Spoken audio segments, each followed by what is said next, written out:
چاند رات شریعت اسلامیہ میں لیلۃ الجائزہ کہلاتی ہے، اور اللہ تعالیٰ جل شانہ بندوں کو اس رات نوازتا ہے کہ پورا مہینہ تم نے روزے رکھے اور اب میں تمہیں اس کا صلہ عطا کروں گا۔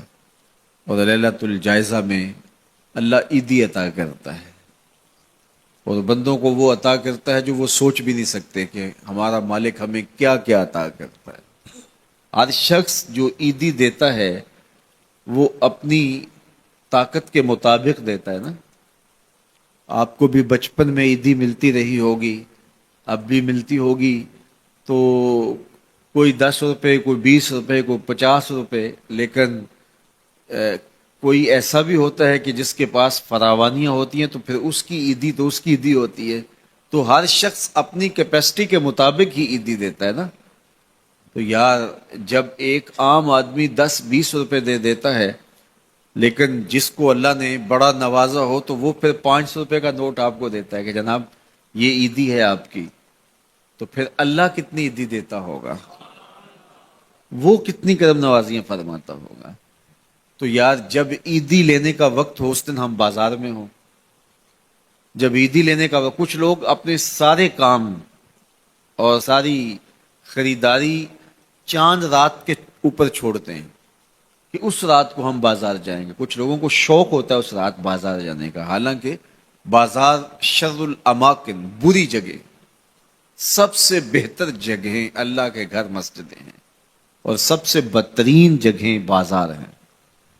تو مجبوری کے ساتھ بازار میں جایا جاتا ہے، آپ کی مجبوری ہے کچھ خریدنا، اور اگر آپ کاروبار کرتے ہیں تو آپ کی مجبوری ہے کچھ بیچنا، تاکہ آپ اس خرید و فروخت سے اپنے بچوں کا رزق کما سکیں یا اپنی ضروریات کو وہاں سے جا کے خرید کے لا سکیں، تو وہ مجبوری ہے۔ تو مجبوری کے لیے آپ وہاں جا سکتے ہیں، اور ہمیں حکم دیا گیا دیر سے جاؤ جلدی واپس آ جاؤ۔ مسجد میں حکم دیا گیا ہے جلدی جاؤ دیر سے واپس آؤ۔ اور ہمیں پتہ ہے کہ چاند رات کو رش کتنا ہوتا ہے، اور ہم اسی وقت کے لیے سارے کام چھوڑے ہوں جب کہ کندھے سے کندھا چھو رہا ہوتا ہے، اور مرد و زن کا اختلاط بھی وہاں ہوتا ہے، تو پھر اپنے آپ کو بچانا اور اپنے آپ کو محفوظ رکھنا اور اپنی نظر کی عفت اور پاکیزگی کا خیال رکھنا کتنا مشکل ہو جائے گا۔ اپنے آپ کو آزمائش میں ہی کیوں ڈالا جائے کہ جس میں ہم پورے نہ اتر سکیں۔ تو اس لیے یہ بات ذہن میں رکھیے گا کہ یہ لیلۃ الجائزہ ہے، یہ جولی پھیلا کے رب سے مانگنے کا وقت ہے، یہ بازاروں میں آوارگی کا وقت نہیں ہے۔ تو یہ رات بھی ہماری اللہ کے حضور عبادت میں گزرنی چاہیے، ذکر و فکر میں گزرنی چاہیے، یاد الہی میں گزرنی چاہیے۔ تو لیلۃ الجائزہ کو کبھی ضائع نہ کیجیے، اور اس رات کو برباد نہ کیجیے۔ سارے مہینے کی محنت آپ نے جو کی، اب اس کا صلہ لینے کا وقت ہے، اب عیدی لینے کا وقت ہے۔ تو عیدی لیجئے اپنے رب سے، جھولیاں پھیلا پھیلا کے لیجئے، اس سے خیرات مانگیے، اس کی کرم نوازیاں اور اس کی رحمتیں تمہارے اوپر برسیں گی، تو ان کو اپنے دامن میں سمو لیجئے۔ تو اپنی ضروریات کے لیے اور وقت نکالیے، اور عید کا دن بھی اللہ نے ہمیں 5 نمازوں کے علاوہ ایک اضافی نماز عید کی ہمارے اوپر واجب کی ہے۔ عید کے دن تو لوگ فرض نمازیں چھوڑ دیتے ہیں، جبکہ عید کے دن فرض نمازوں کے علاوہ ایک اضافی نماز رکھی گئی ہے۔ تو یہ ہمارا امتحان تھا، ہمارے ایک مہینے کی جو ٹریننگ ہوئی تھی، اس کے بعد آج ظہر کے وقت، آج عید کے دن فجر کے وقت، آج عصر اور مغرب کے وقت دیکھنا تھا کہ اس کا اثر ہماری روح میں کتنا اترا ہے۔ اور میں کہتا ہوں کہ جب مسلمان سارا مہینہ روزے رکھیں، تراویح بھی پڑھیں اور نمازیں بھی ادا کریں، اور عید کے دن فجر کے وقت مسجد میں نمازی نہ ملے، ظہر کے وقت آدھی صف ہو، تو شیطان تو بڑا خوش ہوتا ہوگا، وہ تو بڑا راضی ہوتا ہوگا کہ یہ پڑھتے تھے نمازیں اور تراویح اور کیا کیا کرتے تھے، پتہ چلا نا کہ ان کے اندر کچھ بھی نہیں اترا، اور یہ جہاں کھڑے تھے اس سے بھی نیچے لڑک کے آ گئے۔ تو شیطان کو کبھی خوش نہ ہونے دینا، اللہ کے حضور سرخروئی اور کامیابی کے لیے دعا مانگتے ہوئے ماہ سیام سے رخصت ہوں۔ یہ گھڑیاں اللہ نے نصیب کی، گنتی کے دن انہیں کہا گیا، تو یہ گنتی کے دن یوں ہی بیت جاتے ہیں اور اسی طرح پوری زندگی بیت جاتی ہے، اور پھر جب آنکھ بند ہوتی ہے تو پھر آنکھ کھلتی ہے کہ ہم زندگی کہاں گزارتے۔ تو آئیے ان لمحوں کو غنیمت جانیے۔ روزہ صرف اکل و شرب سے رک جانے کا نام نہیں ہے، یہ اپنے کانوں کو بھی روزہ دار بنانا ہوتا ہے، اپنی زبان کو بھی روزہ دار بنانا ہوتا ہے، اپنی آنکھوں کو بھی روزہ دار بنانا ہوتا ہے۔ تمہارا ایک ایک عمل، تمہارا ایک ایک رویہ، تمہاری ایک ایک حرکت، تمہاری ایک ایک سکنت روزے سے ہو جائے، تو یہ پورا جسم سر سے لے کر پاؤں تک جب روزہ دار ہوگا تو پھر وہی روزہ ہے جس کے بارے میں فرمایا گیا ان اللہ و ملائکتہ یصلون علی المتسحرین۔ سنو سنو، اگر روزہ ہو تو پھر اس کا جمال کیا ہے، اس کا پروٹوکول کیا ہے۔ فرمایا اللہ روزہ رکھنے کے لیے جو سحری کرنے بیٹھتے ہیں ان پہ رحمتوں کا نزول فرماتا ہے کہ یہ بندہ اب روزہ رکھنے لگا ہے، اب اس کی آنکھ نہیں بھٹکے گی، اب اس کا خیال نہیں بہکے گا، اب اس کی سوچوں میں آوارگی نہیں آئے گی، اب اس کی زبان جھوٹ نہیں بول سکتی، یہ غیبت نہیں کر سکتی، یہ کسی کا برا نہیں سوچ سکتا، اس کے اٹھنے والے قدم خیر کی طرف ہی جائیں گے اور اس کے اٹھنے والے ہاتھ ظلم جبر اور جور سے باز رہیں گے۔ اب یہ اپنے آپ کو روزے کے حصار میں لے کے آ رہا ہے اور تقوی کے نور سے مالا مال ہو رہا ہے، تو اللہ خود بھی اور فرشتوں کو بھی حکم دیتا ہے میرا بندہ سحری کرنے بیٹھا ہے، تم اس کے اوپر رحمت نچاور کرو۔ کیا لمحے ہوتے ہیں جب اللہ رحمت بندوں کے اوپر نچاور کر رہا ہوتا ہے۔ لیکن جس نے روزہ صرف بھوک اور پیاس کا ہی رکھا، روزے کی مقصدیت کو ہی نہ سمجھا، تو اللہ کے محبوب کا فرمان سن لیجئے۔ ایک تو یہ ہے ان اللہ و ملائکتہ یصلون علی المتسحرین، اور دوسرا فرمایا من لم یدع قول الزور والعمل بہ فلیس للہ حاجۃ فی ان یدع طعامہ و شرابہ۔ جس نے جھوٹ اور برے کام نہیں چھوڑے، اس کے بھوکا اور پیاسا رہنے کی اللہ کو کوئی ضرورت نہیں ہے۔ وہ بھوک کاٹے پیاس کاٹے، اللہ کو اس کی کوئی ضرورت نہیں ہے، چونکہ یہ خوراک بچاؤ مہم تو ہے ہی نہیں، وہ تو مومن کے رزق میں اضافہ کر دیتا ہے، وہ چاہتا ہے کہ تم پھر روزے سے ہو۔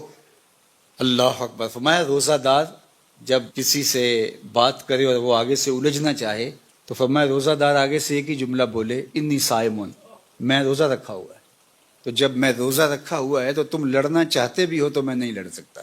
اللہ اکبر۔ یہ ذات کی لڑائی ہے، یعنی اپنی ذات کے لیے میں نہیں لڑ سکتا، اور اللہ کے لیے اگر تلوار اٹھانے کی بات ہو پھر بدر والوں کو دیکھ لو، حالت روزہ کے اندر بھی اللہ کے دین کے پرچم کو کیسے اونچا کرتے ہیں۔ تو تقویٰ کیا ہے؟ تقویٰ اپنے آپ کو ان گناہوں سے بچانا ہے جو اللہ جل شانہ کی ناراضگی کا سبب و ذریعہ ہوتے ہیں۔ سورہ طلاق میں ارشاد فرمایا وَمَن يَتَّقِ اللَّهَ يَجْعَل لَّهُ مِنْ أَمْرِهِ يُسْرًا، جو تقویٰ اختیار کرتا ہے پھر اللہ جل شانہ اس کے کام آسان فرما دیتا، زندگی سوکھی ہو جاتی ہے۔ اس سے ڈرنے والا پھر کسی اور سے نہیں ڈرتا، اس کی فرما برداری کرنے والا آسودگی میں زندگی بسر کرتا ہے۔ پھر ارشاد فرمایا یا ایھا الذین آمنوا ان تتقوا اللہ، اے ایمان والو اگر تم اللہ سے ڈرنے لگ جاؤ گے، تقوی اختیار کرنے لگ جاؤ گے تو پھر کیا ہوگا؟ یجعل لکم فرقانا، وہ تمہیں فرقان عطا کر۔ فرقان کیا ہے؟ حق و باطل میں تمیز کرنے کی صلاحیت نصیب ہو جانا، اچھائی برائی میں نکھیڑا کرنے کی صلاحیت کا مل جانا۔ کئی لوگوں کو ساری زندگی معرفت ہی نہیں ہو پاتی کہ اچھائی کیا ہے اور برائی کیا ہے۔ میں نے پڑھے لکھے لوگوں کو بھی دیکھا ہے کہ ایک جاہل بابے کے جا کے قدموں میں بیٹھے ہوئے ہوتے ہیں۔ ایسے لوگ کہ جو اچھے مسلمان تو دور کی بات ہے، اچھے انسان کہلانے کے بھی لائق نہیں ہیں، جنہوں نے جنابت کا غسل بھی نہیں کیا ہوتا، تو کچھ لوگ ان کو بھی اللہ کا ولی سمجھ رہے ہوتے ہیں۔ کیوں سمجھ رہے ہوتے ہیں؟ اس لیے کہ یہ خود متقی نہیں ہے، اللہ ان کو امتیاز کرنے کی صلاحیت ہی عطا نہیں کرتا۔ تو فرمایا کہ اگر کوئی تقوی کے نور سے مالا مال ہو جاتا ہے، اللہ اس کو فرقان عطا کرتا ہے، اور یہ بہت بڑی دولت اللہ کسی بندے کو عطا فرمائے، اور وہ کیا ہے؟ حق اور باطل میں تمیز کی صلاحیت، خیر اور شر میں امتیاز کی صلاحیت۔ یہ اللہ اس شخص کو عطا فرماتا ہے جو اتقاء کے نور سے مالا مال ہوتا ہے۔ وَيُكَفِّرْ عَنْكُمْ سَيِّئَاتِكُمْ، اللہ تقوی کی برکت سے تمہارے سارے گناہوں کو معاف بھی فرما دیتا ہے، تمہیں ستھرائیاں دے دیتا ہے۔ وَيَغْفِرْ لَكُمْ، اور اللہ تمہیں معاف بھی فرما دیتا ہے اور تمہیں غفران و رحمت کے پردوں میں بھی ڈھانپ لیتا ہے۔ وَمَن يَتَّقِ اللَّهَ يَجْعَل لَهُ مَخْرَجًا، جو اللہ سے ڈرنے لگ جاتا ہے، تقوی اختیار کرنے لگ جاتا ہے، اللہ اس کے لیے مخرج پیدا کر دیتا ہے۔ کچھ لوگ مصیبت میں پھنستے ہیں، پھر ساری زندگی اس سے نکل ہی نہیں پاتے۔ اللہ فرماتا ہے جو تقوی اختیار کرتا ہے، مشکلوں سے نکلنے کا اسے ہم راستہ عطا فرماتے ہیں۔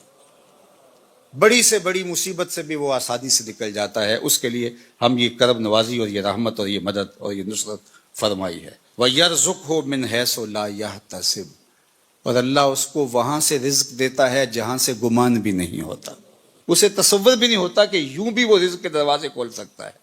تو فرمایا اللہ سے ڈرنا سیکھ لو، پھر تمہاری مشکلوں میں وہ راستے بھی کشادہ فرمائے گا، اور اللہ جل شانہ تمہارے لیے اپنی کرم نوازیوں کے در بھی کھول دے گا۔ جب ماہ سیام رمضان المبارک جلوہ گر ہوتا ہے، جنت کے 8 دروازے کھول دیے جاتے ہیں، جہنم کے دروازے بند کر دیے جاتے ہیں، اور شیاطین جکڑ دیے جاتے ہیں۔ اللہ جل شانہ اس موسم رحمت میں خاص عنایات اپنے بندوں پہ فرماتا ہے۔ ایک نفل ادا کرنے سے فرض ادا کرنے کا ثواب ملتا ہے، اور ایک فرض ادا کرنے سے 70 فرائض ادا کرنے کا ثواب ملتا ہے۔ اسی طرح راہ خدا میں 1 روپیہ دو گے تو 70 روپے خرچ کرنے کا ثواب ملے گا۔ اسی طرح باقی نیکیاں بھی جتنی بھی ہم کرتے ہیں، وہ 1 نیکی کریں گے تو 70 گنا اجر ماہ سیام میں ہمیں نصیب ہوتا ہے۔ اس لیے اہل ایمان کا یہ طریقہ ہے کہ وہ اس مہینے میں کثرت کے ساتھ تلاوت کرتے ہیں، کیونکہ 1 مرتبہ اگر قرآن مجید پڑھ لیا تو 70 مرتبہ قرآن مجید پڑھنے کا ثواب نصیب ہوا۔ ماہ سیام میں چونکہ شیطان بندھا ہوا ہوتا ہے، تو ہم اپنے آپ کو نیکی کی طرف اگر لانا چاہیں تو اتنی رکاوٹیں نہیں ہوتی جتنی عام دنوں میں ہوتی ہیں، لیکن اس کے باوجود بہت سارے لوگ ہیں جو رات کو بڑا پکا ارادہ کر کے سوتے ہیں کہ میں صبح وقت پہ اٹھوں گا اور نوافل بھی پڑھوں گا اور نماز بھی ادا کروں گا، لیکن جب صبح ہوتی ہے تو انہیں یا تو جاگ نہیں آتی یا نیند سے بیدار ہو جاتے ہیں، بستر سے اٹھا نہیں جاتا۔ جبکہ وہی شخص انہوں نے صبح سبزی منڈی جانا ہو تو چھلانگ لگا کے اٹھتے ہیں اور سبزی منڈی پہنچتے بھی ہیں۔ سستی طبیعت کا کسل نہیں ہوتا۔ عمومی طور پہ ہم اپنے آپ کو بیمار تصور کر لیتے ہیں، اور سستی اور کسل کا نام دے کر کے، بہانہ دے کر کے ہم کہتے ہیں کہ بس کیا کریں، ہم کو ارادہ کرتے ہیں روز لیکن ہم سے اٹھا نہیں جاتا، بس طبیعت اس طرح کی ہے، کسل ہے، سستی ہے۔ یہ بات ذہن میں رکھیے گا کہ ارادہ کرنے کے باوجود بھی صبح جب ہم اٹھ نہیں پاتے، یا کوئی بھی نیکی کا کام ہم کرنے کا ارادہ کرتے ہیں تو ارادہ کرنے کے باوجود ارادہ ہی رہ جاتا ہے، ہم کر نہیں پاتے، تو اس کا سبب یہ ہوتا ہے کہ بہت سارے ہم گناہ کر چکے ہیں، اور ان گناہوں کی وجہ سے ہم نیکی کی توفیق نہیں پاتے۔ حضرت حسن بصری رضی اللہ تعالی عنہ نے یہی وجہ اس کی بیان فرمائی ہے۔ تو اس کا بہترین طریقہ یہ ہے کہ توبہ کی جائے، اور توبہ بھی سچے دل سے کی جائے، رو رو کے اللہ سے